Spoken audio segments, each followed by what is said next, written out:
la dame nous a offert les fruits qui sont là.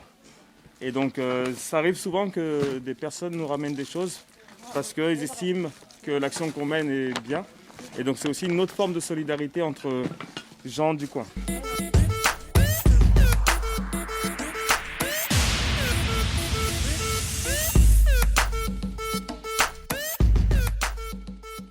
Parce qu'on est toujours surpris, on tombe toujours sur des objets qui pour certaines personnes n'ont pas de valeur, alors que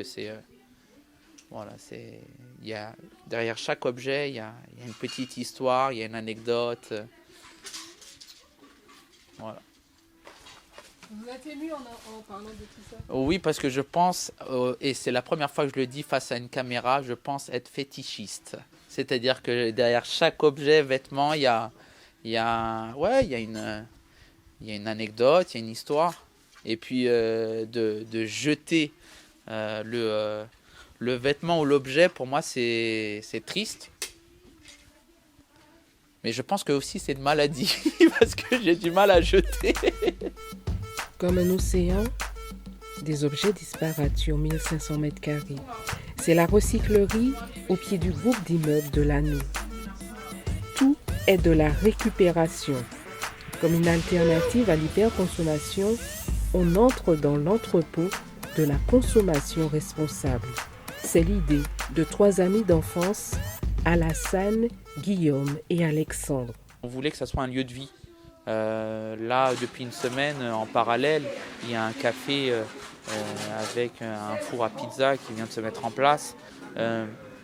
On a un atelier.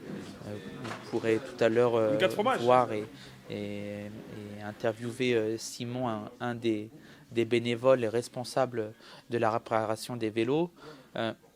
On veut que ça soit un lieu de rencontre entre personnes expérimentées ou qui ont une expérience dans le milieu de la littérature, de la vaisselle, de la pâtisserie, de l'art en général, du mobilier, c'est-à-dire qu'ils soient créateurs ou restaurateurs ou juste chineurs.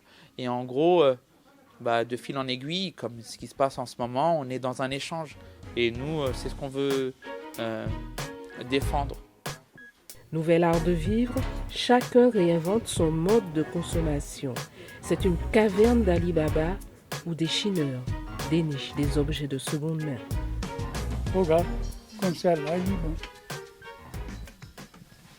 J'ai cherché un robot. Un robot pour faire du jeu, comme ça. Il est magnifique ici. Il est moins cher. C'est pas cher. C'est extra. Et franchement, depuis que je viens, j'ai trouvé beaucoup de choses parce que ce serait dommage que toutes ces belles choses finissent à la poubelle et leur consacrer une deuxième ou même une troisième vie, que ça soit. C'est génial, hein, ça contribue à l'environnement. Hein. Loin d'être un énième magasin, cette recyclerie a aussi une dimension sociale et solidaire. Une dame qui a eu un incendie chez elle, des amis à elle l'ont forcée à venir à la recyclerie. Elle nous a parlé de son cas. Et on lui a dit, ta cuisine elle a brûlé, t'as plus de meubles de cuisine, ton salon, etc. Et choisis les choses dont tu as besoin en première nécessité et prends-les pour chez toi. Comme ça, nous, on s'est dit, voilà, ces objets-là, ils vont servir. Et elle, ça lui a vraiment rendu service. La recyclerie a un rôle encore plus important qu'avant, depuis ce contexte sanitaire et ce contexte de crise sanitaire du Covid. C'est un lieu de proximité avant tout. Aujourd'hui, les gens sont contraints à ne pas se déplacer très loin par risque de contamination. En même temps, c'est un lieu où justement, il faut se réinventer. Suite au Covid, il y a eu beaucoup de licenciements, beaucoup de contrats non renouvelés, beaucoup de boîtes qui ferment. Donc forcément, il va y avoir un pouvoir d'achat limité pour beaucoup de familles. Et donc l'idée, c'est que ces familles continuent à avoir accès à des besoins matériels sans qu'elles aient à se ruiner. Solution de proximité pour se vêtir, se meubler ou se cultiver, les 3 créateurs ne comptent pas s'arrêter en si bon chemin.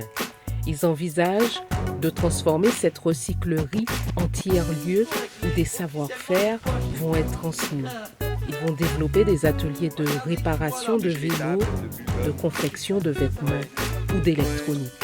En somme, la recyclerie va devenir un lieu d'apprentissage.